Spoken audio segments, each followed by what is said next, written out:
Question for the boys and girls, but also a question for everybody. Who tells you who you are? It's a really good question. Who tells you who you are? Who tells you in this society when you've become a man? How do you know that you've passed from boyhood to manhood? Is there something that you can do? Does somebody say something to you? And what about the girls? At what point in life does somebody say to you, you've passed from being a girl to a lady? You've made that transition. It's very difficult to define. It's very difficult to put markers down. And in some ancient cultures, and in some faraway cultures, they have what's called a rite of passage, where it's very clear, today is going to be the day that you move from being a boy to a man, from a girl to a lady. And some of them are pretty scary. For example, on a small island called Vanuatu, in the middle of the South Pacific, boys are treated as men when eventually they can go to the top of this man-made tower, jump off with a rope tied around their leg, and the rope is the exact length of the fall. And there's no bungee bit, but once they hit the ground, the rope catches them, so they don't hit the ground with a real smack, but they sort of hit the ground and their body hits the ground at the same time. And it's quite tall, as you can see, and you're proved to be a man when you can jump from the very top of this man-made tower. Now, to me, I would break every bone in my body, the weight of me anyway, not to mention anything else. Some other cultures, imagine if you found the girl of your dreams, guys, right, or men, and you're sweating because you have to go and ask her father for her hand in marriage. And you're sitting there, and the voice is crackly, your hands on your forehead are sweating, and he asks the question, and he says, that's okay, but first of all, you have to jump across some cows. What might be your response? Well, for example, in the Hamar tribe of Ethiopia, that's exactly what you have to do. You have to jump across 4 bulls that are tied together. You have to be completely naked, and you have to run across them 3 times, there and back, 3 times across the backs of these bulls. And if you do that successfully, you can ask that man's daughter for her hand in marriage. And once you do it the 3rd time, the community give up a shout called Maza, which means man. Now, we're all in life passing through different degrees of age and ability. Whether we're men, whether we're women. And generally speaking, particularly in Northern Ireland, I don't remember a stage whenever I was told, William, you're becoming a man. I was told you should man up. Yeah? By my mum and dad most of the time. But I was never told, William, you've passed from being a boy to a man by doing A, B, C, or D. So, young boys, young girls, I know you're finishing off in P7, you're into your big school next year. There's no markers in Northern Irish culture that I can see that tells me that I passed from being a boy to a man or a girl to a lady. So, what do we do? Last couple of weekends ago, I was invited to a birthday party. It was my mate who was 50 years of age. And I went there, and all the guys that I grew up with, while being Rough Island and the band, different people I had a connection with, were there. And after the meal, they had a few drinks, and I think they were quite surprised that Hannah and I turned up. And it's wonderful to notice that even though I was converted at 23, and those guys are all sitting around my age, sometimes you look at things and you think, sometimes some guys, some men I know who are my age, my friends, still my friends, they behave as if they were still 22. Now, there's women here and they're nudging their husbands saying, man up. And when I speak to men's groups particularly, I always say that there's this gap between boyhood and manhood. And I call it guy. Boy, guy, man. And if you're not quite sure what guy behaviour looks like for the adults here who have been around a lot longer, it's probably one at least, if not all four of the behaviours in those movies. We'll not hang around. A history, particularly the mums and dads, about the Boys to Men, Girls to Ladies programme. That's a picture of Ballycraigie Primary School in Antrim. And on one particular day, I was in the parish where I used to work, and I was coming out of a board of, and I happened to say to the principal, I says, just as a matter of interest, there's 140 children in the school. Just as a matter of interest, no male teachers, what percentage of your children who attend Ballycraigie Primary do not have a dad living in the house? Now, what do you want to guess was the percentage? You can have a talk amongst the person beside you. She said, without missing a heartbeat, she said 75%, at least. It's probably more than that, she said. And in my mind, I was thinking, well, my father and my granddad taught me how to polish my shoes, how to mix concrete, how to milk cows, how to feed calves, how to post a letter. Simple things.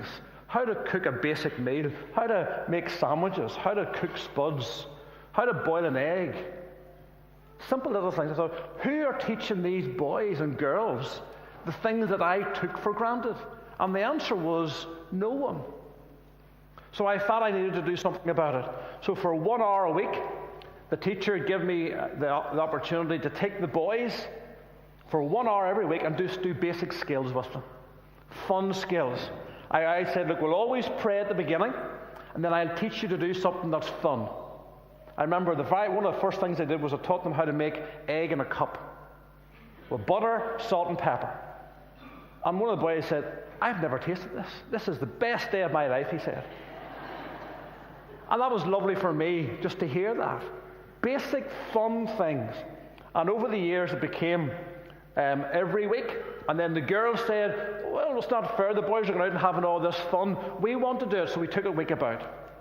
So whenever I came to Portadown, I visited all the local primary schools.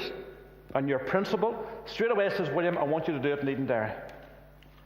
So for every week since last September, because there's 2 P7s, half the P7s 1 week, the other half girls, the other P7 boys, next week girls. So we only got to see sometimes the boys and the girls once a month, which wasn't ideal, but we wanted to do a start and make a start on the program. And today, boys and girls, you will have so many voices in your head from this day forward telling you what it means to be a boy or to be a man. I'll tell you what it means to be a lady. And I want to give you God's perspective on what it means to be a man, what it means to be a lady.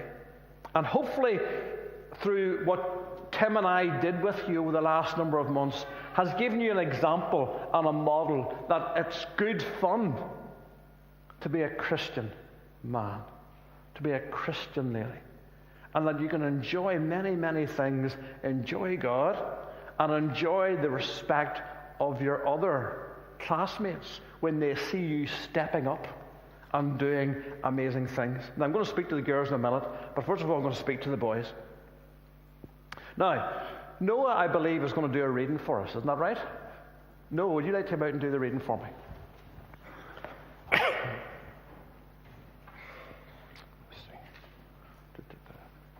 one here, that one there, okay.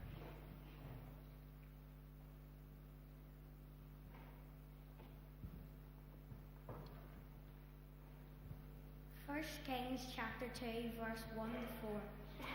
David's charge to Solomon. When the time drew near for David to die, he gave a charge to Solomon his son. I am about to go the way of all the earth, he said. So be strong, act like a man, and observe what the Lord your God requires. Walk in obedience to him, and keep his decrees and commands, his laws and his regulations, as written in the law of Moses. Do this so that you may prosper in all that you do and wherever you go, and that the Lord may keep his promise to me. If your descendants watch how they live, and if they walk faithfully before me with all their heart and soul, you will never fail to have a successor on the throne of Israel. Now, according to David, speaking to his son, a future king, he says, if you want to be a man, if you want to act like a man, do those 5 things. And this is a wonderful conversation that isn't just between a father and a son, between a king and a prince, but it's Solomon's rite of passage. And with all the strength that David can muster, knowing that his time on earth is very short, he pleads with Solomon and says, Solomon, whatever you do to be a man of God, to be the best person you can be, to be the person that other people look up to and say, wow, this boy has become a man.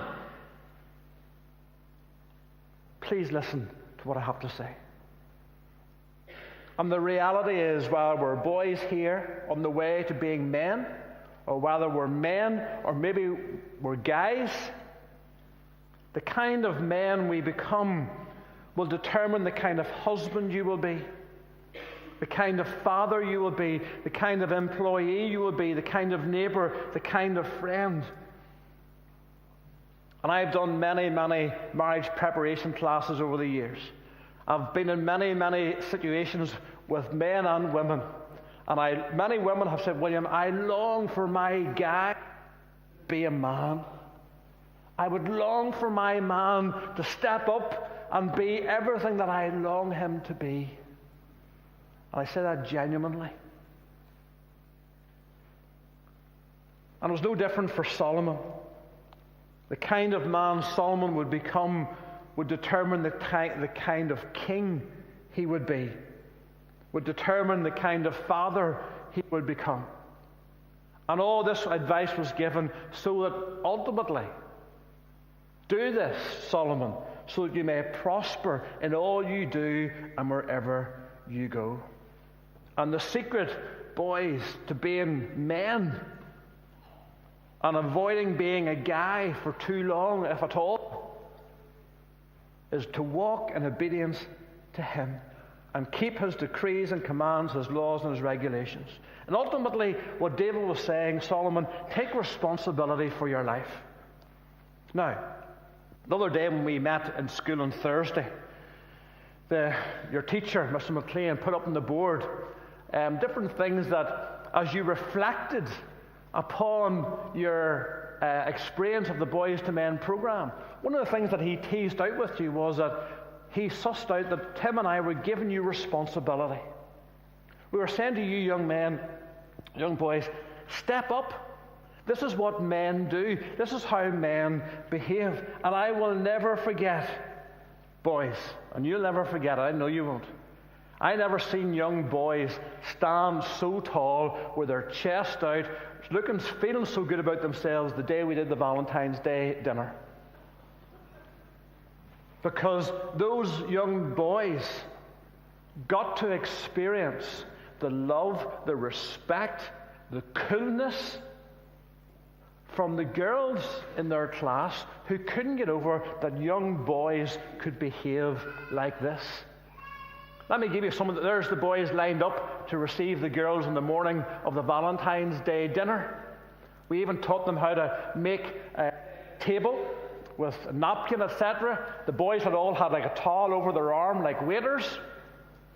There they are. And each boy was assigned a girl, and they brought the girl and sat them down at the table and asked them what drinks they would like to have, which they got. They even taught them how to put out the chair for the girl to sit down. And that day, the boys just were 10 feet tall. That was the day, boys, with fun and joy. You got to experience what David said to Solomon. Stand up and act like a man. And every one of those girls, I know you did, every one of you girls thought, wow, these boys, I didn't think they had it in them. Sure you didn't? It was amazing. Now, before we take away, I'm going to show you a video. Let me tell you a little bit about my life.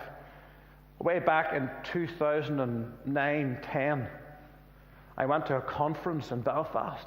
And a man called Mark Driscoll was there, who was a real man's man. And he didn't cut any corners in telling you exactly what it meant to be a man. And he said this, and it was the scariest thing I've ever done. He said, if you want to find out if you're a man and not a guy, go home and ask your wife. And we were all going, no. We don't ask our wives that question because we get the truth. Isn't that right? And about, I don't know, it was a week later, I said to Helen, blah, blah, blah, blah, blah, when, in your opinion, do you think I became a man? Now, I thought she would say 23 when I became a Christian.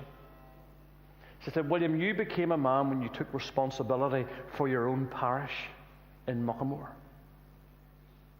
I was 35 years of age. And my wife told me I didn't become a man until I was 35. And I was saved when I was 23. And she was right.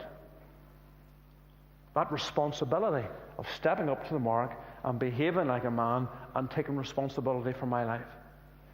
And I would encourage you boys who have been brilliant. You've engaged with the program so well. And it's been good fun, hasn't it? And hopefully you've seen in Tim and myself that, yes, I'm a Christian. Yes, I love God. But I also live in the real world. And I love to see young boys become young men and step up and have good fun, good crack, but know what it means to be a man. I've got a short DVD clip that I want to share with all the men, but particularly...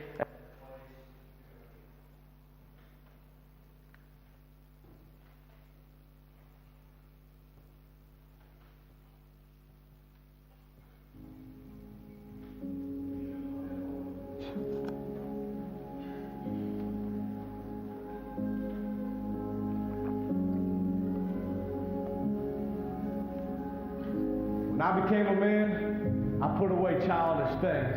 But before I became a man, I didn't always fit the shoes of a king. You see, I was so lost and alone, listening to a world that said, do it on your own. Jesus was an afterthought. This world was my home. Bumping Marshall Mathers in my car like, yeah, I'm going to forget putting God first. I was the Lord of my own throne. Searching for satisfaction is all that I've known, because before I became a man, I was just another middle-class club. But when I became a man, I woke up. I stopped wasting my life hoping and wishing that a better life would just show up. I started listening to my mom for so long, said, son, you need to grow up. So I grew up, and then the thought of an average life made me want to throw up, so I threw up. Yeah, I threw up my hands and said, God, I'm tired of being a boy. I'm ready to be a man, because one day, when my son takes my hand, I want him to know that it's not about what his dad said, it's about where his dad stands. I want him to know that I believe in a God who inspires us to have big dreams and bigger plans. I want him to know that, son, if God is for you, the naysayers of this world do not stand a chance, because there's a difference between being a boy and being a man. See, when I became a man, I was ridiculed and laughed at. Whispers behind my back like, is he really like that? He must be uneducated. I was put down and degraded. Friendships lost, relationships faded, simply because I chose to live the life for which I've been created. It's funny how when you mention Jesus, you're suddenly hated. But it's those same people who came back around years later when they saw me in the paper doing things with my life and giving glory to my Savior. And then I get a text, an email, a call, my life is in ruins. Can we talk at all?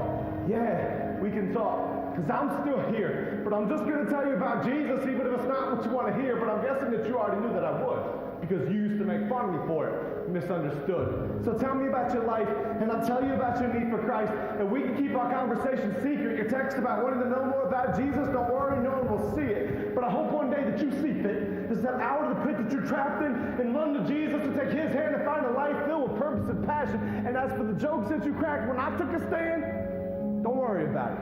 Life isn't easy when you leave the boys to become a man. See, when I became a man, I did away with the notion of living for the weekend. Because I looked at society and all I saw was weak men, getting up on Monday, dying for Friday, traveling in leased cars on the highways and byways like material things is all that defines me, headed to cubicle jobs trying to climb the ladder, cleaning the money like it's all that mattered, boys who never became men, stuck in the past tense, trapped forever in spiritual adolescence when I became a man. I said I want something more for my life. more than getting wasted under neon lights on Friday nights, only to wake up on Saturday morning with plans to do it again. There are too many boys in this world and not enough men. You see, when I became a man, I said that when I leave this world, I want my life to have had purpose. So I stopped wasting my life on things that are worthless.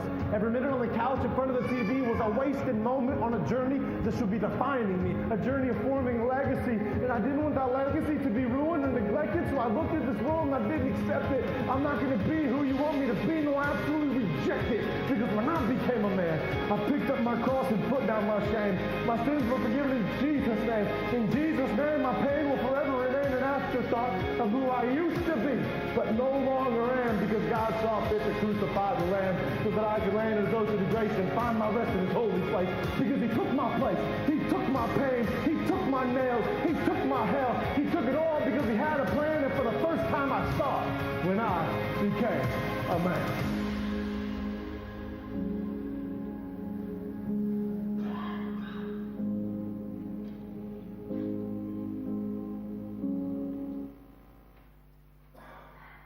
Okay, we're going to stand together and sing again. Blessed be your name. We're just going to do the one, if that's okay, for time purposes.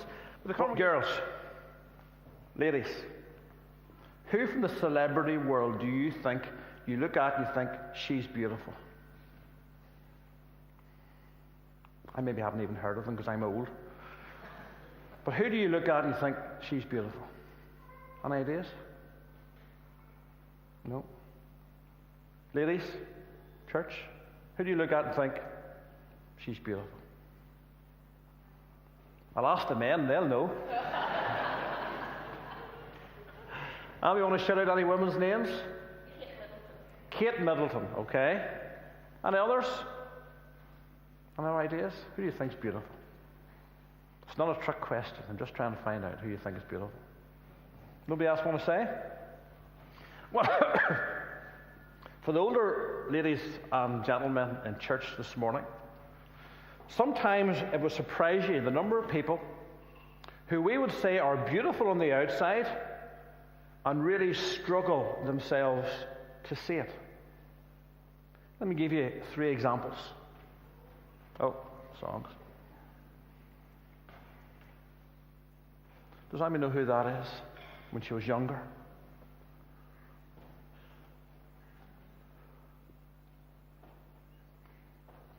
Who is it? No? Michelle Pfeiffer, correct. Now, to me, she's a beautiful woman. Yeah? She was beautiful when she was younger, and as she's matured, I think she's beautiful. But this is what she said about herself. I've got big lips and a bent nose. My face is completely wrecked. I've never been confident about my looks. Who's this? Who's that? Do you know who that is? Julia Roberts?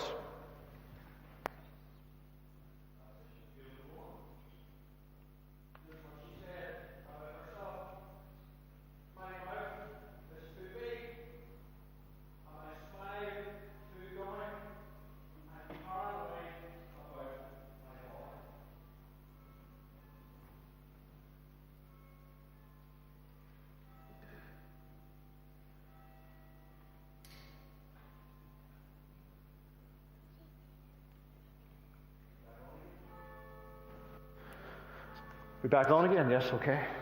She said, my mouth is too big, my smile too gummy, I'm paranoid about my body. Does anybody know who that is? Madonna? All of my world has always been to conquer some horrible feeling of inadequacy. I speak of the fear of being mediocre. Girls, you will be bombarded in the way that I would ever was when I was your age, from social media and all kinds of people saying all kinds of things about you, and you're keen to find out what's going on, what are people saying.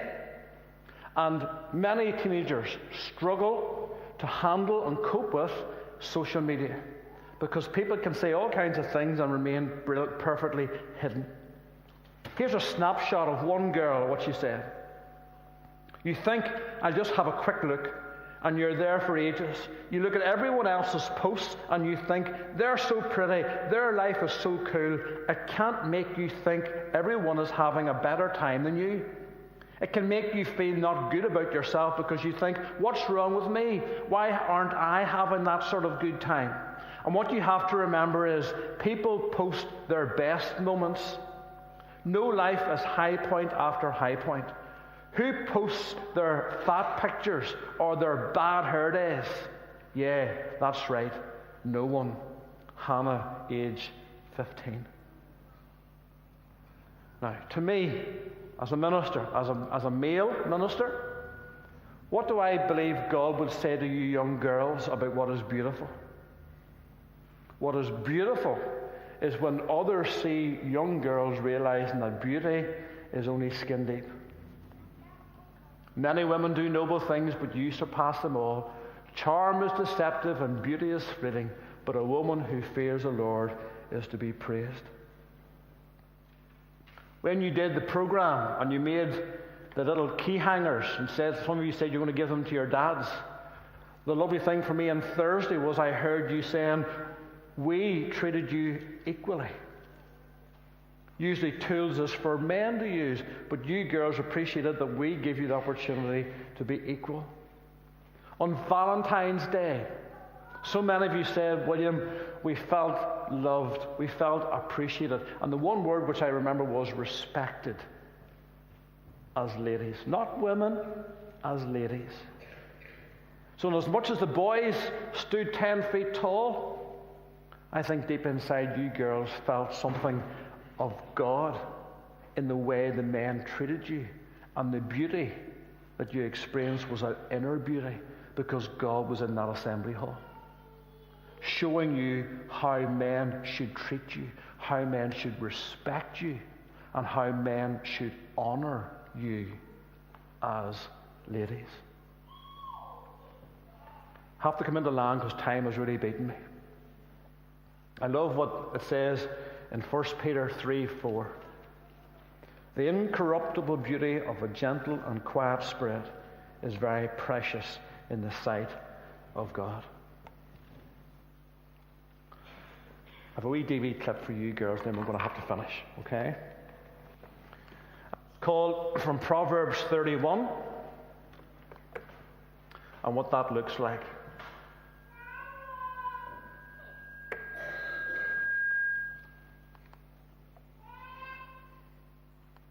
Hi, my name is Lizzie and I'm the founder of 31 Status. The mission of 31 Status is to show girls around the world what the Proverbs 31 woman looks like today. We want to set a new standard of beauty in a world that tells us that sex and seduction are the only ways to find love. We believe that true love comes from God, and we want to help you get to know Him and to know yourselves in a greater way. I hope you join me in this movement. Check out this amazing spoken word piece from my sister Jeanette.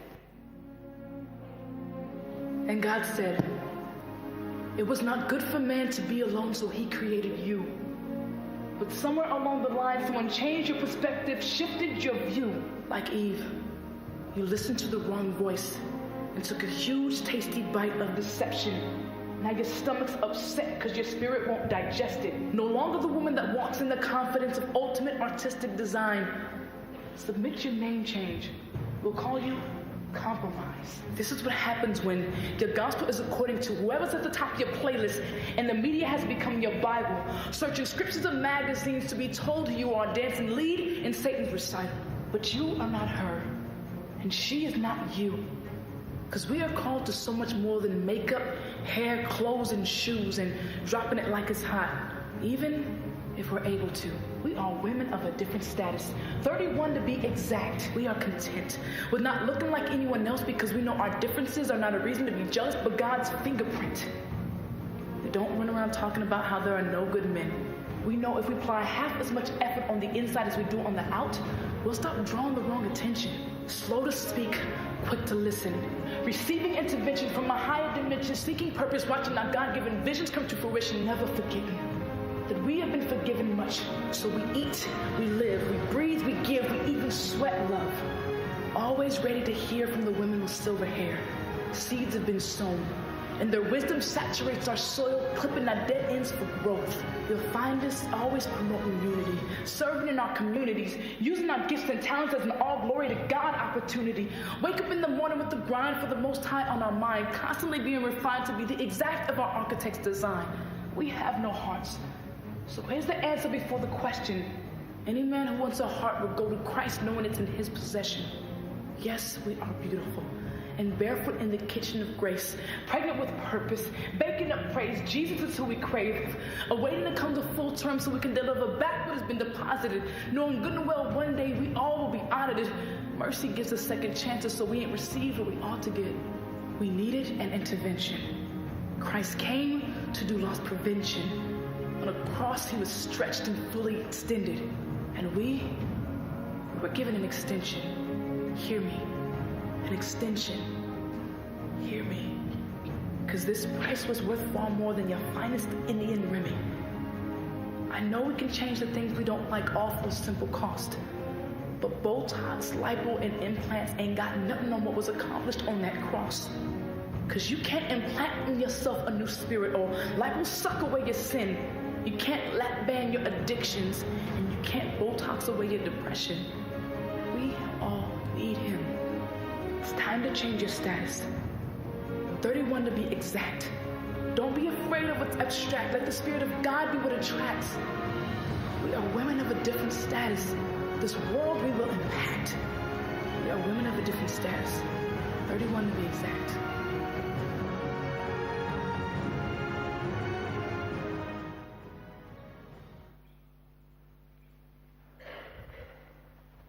Young men, young ladies, can I encourage you that the life that Jesus wants you to have begins by giving your life to him. Mums and dads, grannies and grandads, everybody in the church. The life that God wants for you begins by asking Jesus to be your Savior and transforming you on the inside so that the beauty that you long for on the inside can be yours.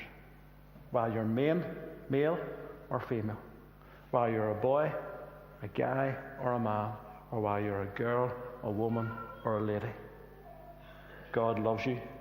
He wants a relationship with you. Thank you so much for allowing us into your lives. It's been a joy. Because time has so beaten us, I have all the certificates here at the front. There's at least 10 of you were at Gosford Forest Park today with the Scouts, so that they would have been here only for that. Can I suggest, because of time, on Thursday I'm isn't that right? In class. So how about I keep the certificates till Thursday, and then everybody can get them equally. I also have got 5 individual prizes that I want to give to individual people.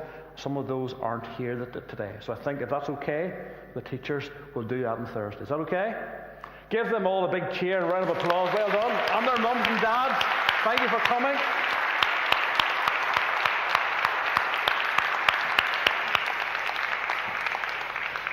Please do join us in